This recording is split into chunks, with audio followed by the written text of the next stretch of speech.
For more, let's bring in David Kennedy, former NSA and Marine Corps hacker and founder of cybersecurity firm TrustedSec. David, it's good to see you again. And I will say, as a different guest was leaving last week, another CEO, he sort of looked back and said to me, I'm worried about cyber. And that really struck a chord. This is something that obviously CEOs are spending a bit of time on. And what should they do?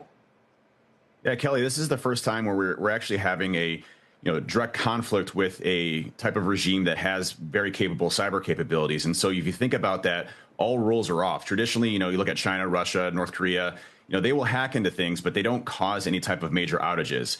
What Iran's trying to do here now is really focus on our critical infrastructure. So anything from, hospitals, energy sector, grid infrastructure, water treatment facilities, financial sectors, trying to inflict as much damage as possible to try to curb geopolitical policy here with the war and create, uprisings here within the United States. So they're going after anybody they possibly can. And everybody is on high alert right now, especially in those specific industries, but abroad. We need to be really careful over the next few weeks to few months with cybersecurity. But we've been building for this. We have been upping cybersecurity over the past several years. Enterprise has really been focusing on that, especially because of the ransomware issues.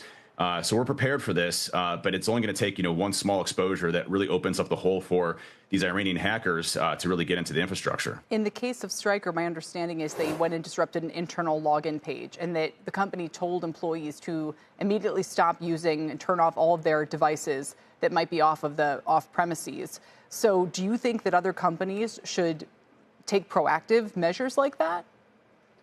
Yeah, when you see these types of things happen, a lot of times this group specifically called Handala, which is directly aligned with the Ministry of Intelligence of Iran, they specifically target, a system that they can hit a lot of other things with. So, what the biggest problem with this is when they get access to, a type of system that has access to a lot of other systems, it starts to spread wildly like wildfire within the organization, causing these major outages.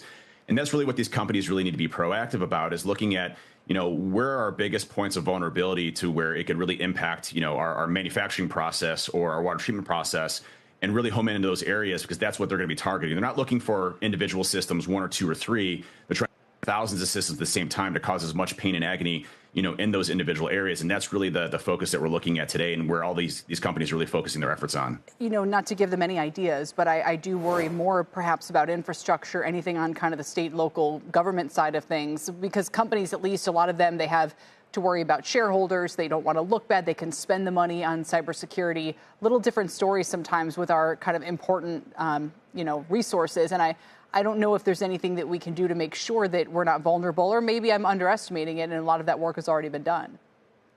Well, the government has the Cybersecurity Infrastructure and Security Agency, or CISA, and they have teams that are continuously going through a lot of our critical infrastructure, but over 80% of it is private sector owned. So it's challenging to get these types of things. And then you look at a lot of the technology, they might be 40, 50, 60 years old and very difficult to protect. And that's what Iran's, really looking for. So, our critical infrastructure is definitely the number one point of focus. But, you look at hospitals, emergency rooms, things like that. These are all within scope now because of warfare.